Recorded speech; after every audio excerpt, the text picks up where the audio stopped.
এছে এথিক্স আৰু GS5 সংক্ৰান্তীয় এটা কোৰ্চ লঞ্চ কৰিছিলোঁ বহুতে সুধি থাকে যে কোৰ্চটোত কি থাকিব তাৰ এটা ব্লুপ্ৰিণ্ট মই দি দিছোঁ কিন্তু ষ্টিল কওঁ কি থাকিব প্ৰথম এছেট থাকিব এজন 190 পাই ৰেংক 11 পোৱা কেণ্ডিডেটে কেনেকৈ লিখিছে আৰু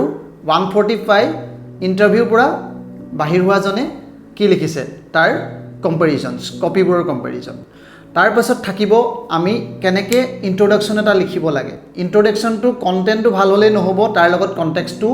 সুইচ হ'ব লাগিব কণ্টেণ্ট সুইচ হোৱাৰ লগতে আমি কেনেকৈ এটা কনক্লুজনক তাক লিংক কৰি দিব পাৰোঁ ইনটো কনক্লুজন কেনেকৈ লিংক কৰিম কেনেকৈ আমি পেৰাগ্ৰাফ চেঞ্জ কৰিম এটা ভাল পেৰাগ্ৰাফৰ কাৰণে আমাক প্ৰয়োজন হয় ভাল ফ্ল'টো কেনেকৈ ইম্প্ৰুভ কৰিম সেই ফ্ল'টো ইম্প্ৰুভ কৰিবৰ কাৰণে আমাক লাগিব কিছুমান ষ্টপাৰ্ছ কপিৰ পৰা ডাটা এক্সট্ৰেকশ্যন কিছুমান পয়েম শ্লোকা গান কবিতা এই গোটেইখিনি আমি মিলাই এখন ভাল এছে লিখিব পাৰোঁ য'ত পাব পাৰোঁ আমি 180ৰ পৰা 90 মাৰ্কছ 40ৰ পৰা 50 ৰাইটছ তো সিমানটো যদি কৰিব পাৰোঁ তেতিয়া আমি ACS APSৰ টপ আশা কৰিব পাৰোঁ এই সকলোখিনিৰ আপুনি পাব মোৰ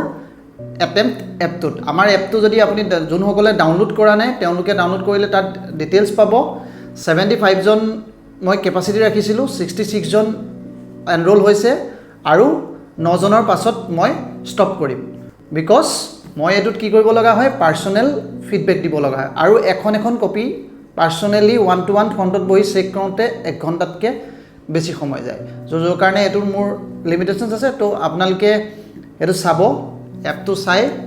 যোনসকলে মোক হোৱাটছএপত মেছেজ কৰি আছিলে তেওঁলোকৰ মই এপৰ লিংকটো দি দিম